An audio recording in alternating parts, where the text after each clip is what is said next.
Save किया था ना? मैं सिर्फ इसलिए गया था क्योंकि उसने मुझे कॉल किया, that's it. But listen तो.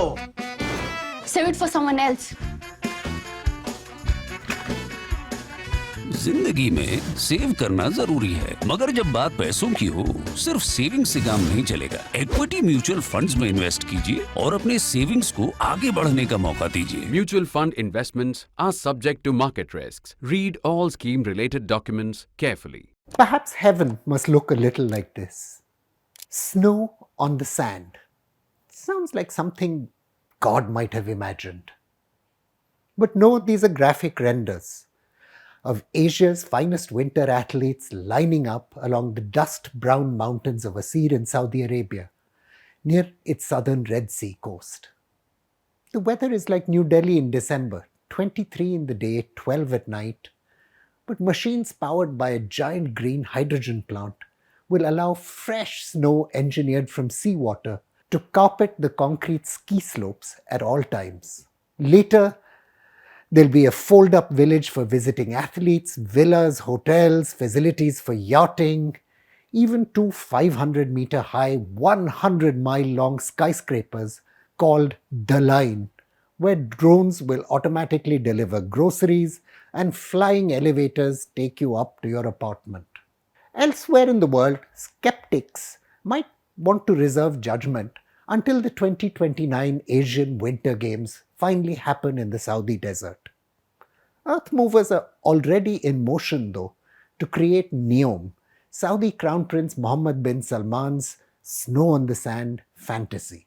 There's been no effort quite like this in human history, at least since God purportedly created man from clay or a blood clot or from himself, whatever your preferred story is. The Crown Prince is determined, though, to remake one of the richest but most socially backward nation states in the world in his own modernizing image. Yet, as environmental analyst Ahmed El-Drubi has pointed out, the projections on which ideas like the line are based skate on pretty thin ice. There is already a significant oversupply of high-end property for elites across the region, which has depressed prices. Moreover, there's not much evidence that well-resourced tourists would prefer 4 ski resorts in the desert to real ones in the United States or Europe or wherever. Lebanon, not very far away, already has ski resorts at Mizar and Faraya, which have traditionally been magnets for wealthy Gulf vacationers. Expanding these centers would seem to make more sense than building artificial facilities in the desert. Qatar, Saudi Arabia, and the United Arab Emirates all boast indoor ski resorts for learners who can't be bothered to leave home.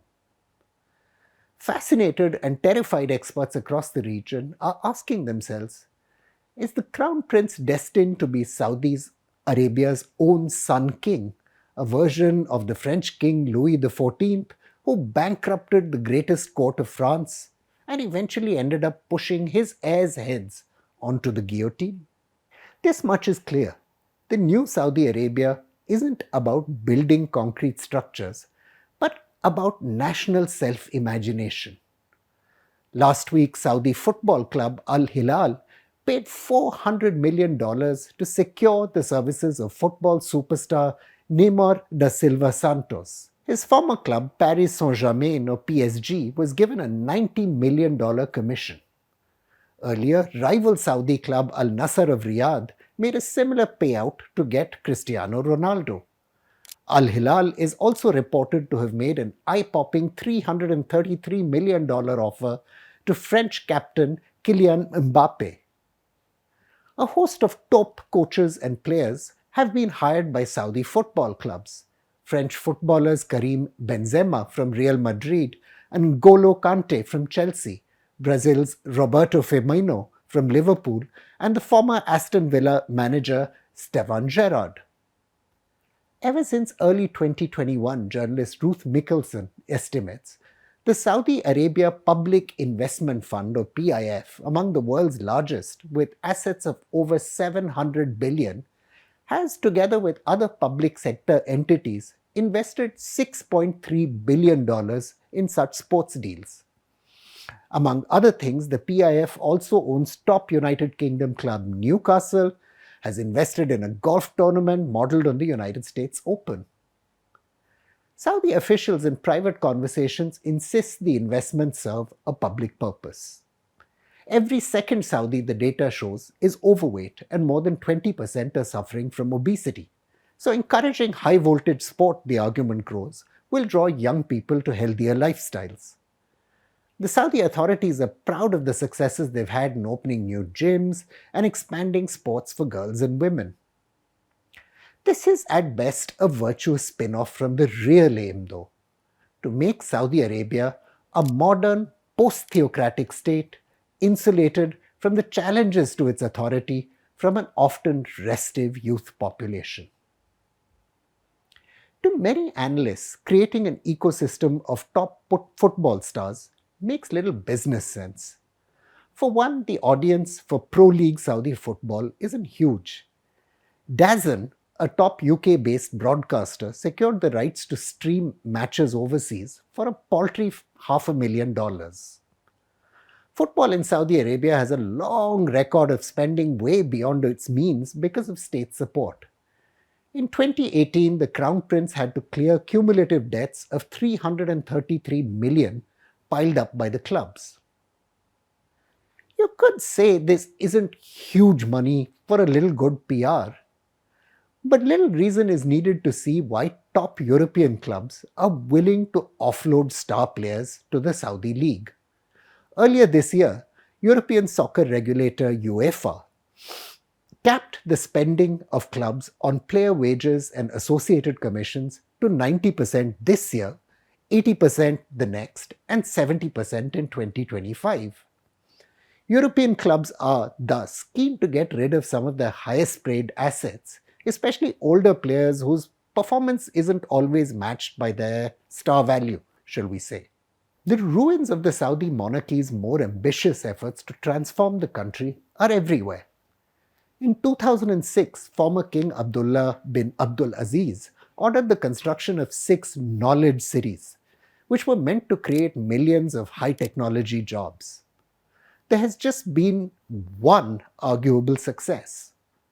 And the 10 billion King Abdullah financial district in Riyadh has, let's say, struggled in the face of cost overruns and the lack of enough tenants.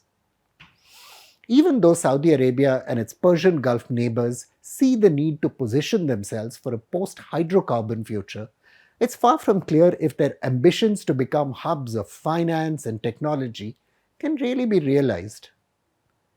Likely, the Saudi monarchy understands this, but it also knows the alternative to emerging as modern nation-states enmeshed in the global system is chaos.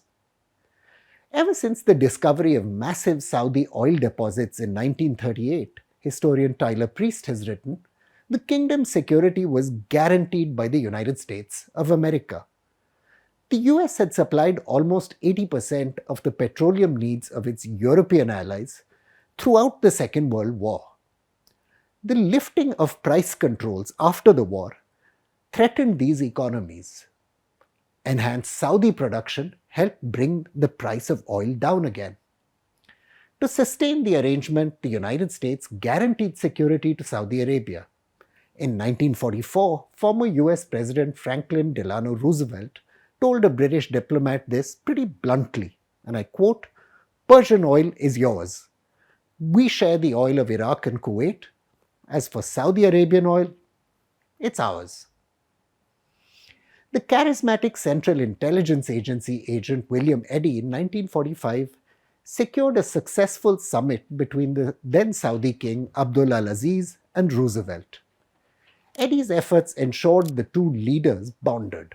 Al-Aziz was gifted a DC-3 transport aircraft, which he reciprocated with a diamond-encrusted dagger, belts of woven gold, and embroidered harem dresses.